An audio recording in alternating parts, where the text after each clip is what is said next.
इस दुनिया में कोई गरीब नहीं।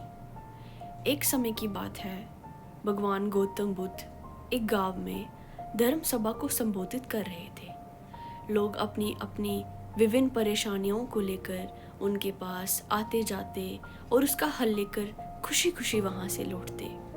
उसी गांव के सड़क के किनारे एक गरीब व्यक्ति बैठा रहता था तथा महात्मा बुद्ध के उपदेश शिविर में आने जाने वाले लोगों को बड़े ध्यान से देखता। उसे बड़ा आश्चर्य होता कि लोग अंदर तो बड़े दुखी चेहरे लेकर जाते हैं, लेकिन जब वापस आते हैं तो बड़े खुश और प्रसन्न दिखाई देते हैं। उस गरीब को लगा कि क्यों ना वो भी अपनी समस्या को भगवान के समक्ष रखे।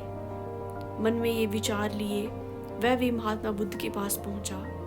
लोग पंक्तिबद्ध खड़े होकर अपनी अपनी समस्या को बता रहे थे। जब उसकी बारी आई तो उसने सबसे पहले महात्मा बुद्ध को प्रणाम किया और फिर कहा, भगवान, इस गांव में लगभग सभी लोग खुश और समृद्ध हैं, फिर मैं ही क्यों इतना गरीब हूँ। इस पर महात्मा बुद्ध जी मुस्कुराते हुए कहते, तुम गरीब और निर्धन इसलिए हो क्योंकि तुमने आज तक कभी किसी को कुछ दिया ही नहीं। इस पर वह गरीब व्यक्ति बड़ा आश्चर्यचकित हुआ और बोला, भगवान, मेरे पास भला दूसरों को देने के लिए क्या है?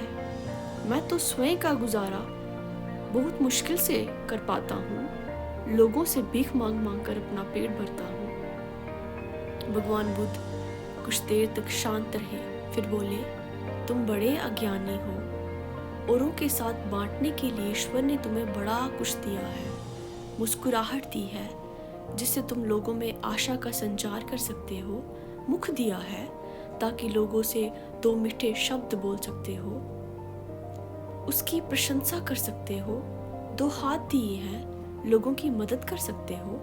ईश्वर ने जिसको ये तीन चीजें दी हैं वह कभी गरीब और निर्धन हो ही नहीं सकता। निर्धनता का विचार आदमी के मन में होता है, ये तो एक भ्रम है, इसे निकाल दो। कभी भी मन में निर्धनता का भाव उत्पन्न ना होने दो, गरीबी अपने आप दूर हो जाएगी। भगवान बुद्ध का संदेश सुनकर उस आदमी का चेहरा चमक उठा और उसने इस उपदेश को अपने जीवन में उतारा, जिससे वह कभी भी दुखी नहीं हुआ।